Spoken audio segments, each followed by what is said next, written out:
This morning, we are checking out a spot that's fun and educational for the kids. Talking about the University of Minnesota Raptor Center, open for tours yet again. Let's get it back out to Shayla Reeves, who joins us live this morning. Shayla, do you have another special guest? Yes, we do have another special guest, and our special guest is busy this morning. It's Lutzen right over here, joining us for a visit at 6:45. I'm here right now with the Assistant Director, Lori Arndt, for the Raptor Center to learn a little bit more about Lutzen and some of the neat things going on here now that the public tours are open again. Yeah, so Lutzen is one of the several birds that you can see if you come and visit. And Lutzen is one of our newer ambassadors. We've only had her for about 3 years, so she's kind of new to the game. New to the game, but definitely not shy when it comes to the spotlight. You all do some very important work here when it comes to medical care, rehabilitation, conservation of the raptors we all know and love. Yes, we do, and there's many different things that we do, but the primary one really is rehabilitation. And so at this time of year especially, people are going to find a lot of raptors out and about as they are starting to fledge, especially the hawks. The owls already fledged in the spring. But right now the hawks are fledging, and a lot of times people will find them and think they need help, but a lot of times they don't actually need help.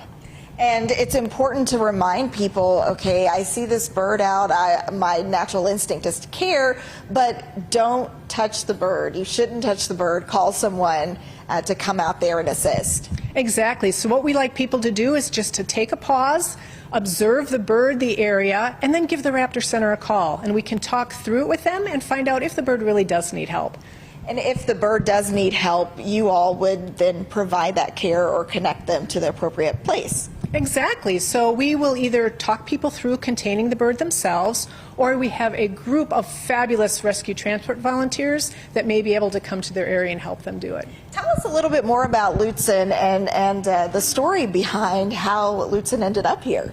Yeah, so Lutzen, what we think happened was that she was one of these young birds that left the nest early, and people found her. And of course, you know, you always think when you find an animal that you don't see the parents around that they've been abandoned, so they left food for her. And of course she ate it because she was hungry. But what that did is that broke the bond that she had with her parents, because when these young birds are hungry, they make a food begging call.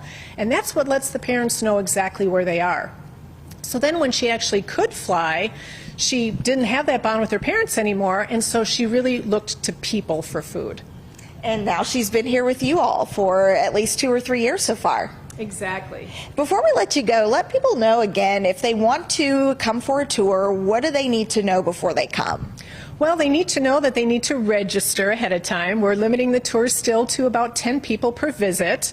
And they will have to take some biosecurity measures by putting boot covers on, or shoe covers rather, that we will provide once they enter our building. Thank you so much, Lori, and of course, thank you, Lutzen, for joining us this morning. Melissa as well. Of course, if you want to visit, Lori had all those details for you, but this is certainly neat. We had a chance to check out the courtyard. I tweeted some photos out there. So many amazing birds to see here and learn about if you come for your tour. Yeah, that Lutzen's a big bird. Let me tell you something. Yes. Shayla. That's the first place I'm calling. I am not touching or getting too close to the bird. That is the first place I'm calling the Raptor Center. Y'all can handle it. You guys can take care of it. There you go. There you go. You got to know your limits, right? Right. Know your limits, we need a behind-the-scenes camera of what Shayla has been going through this morning. She's put, as she mentioned, she put some on her social media, so you should check it out. All right. Thanks, Shayla.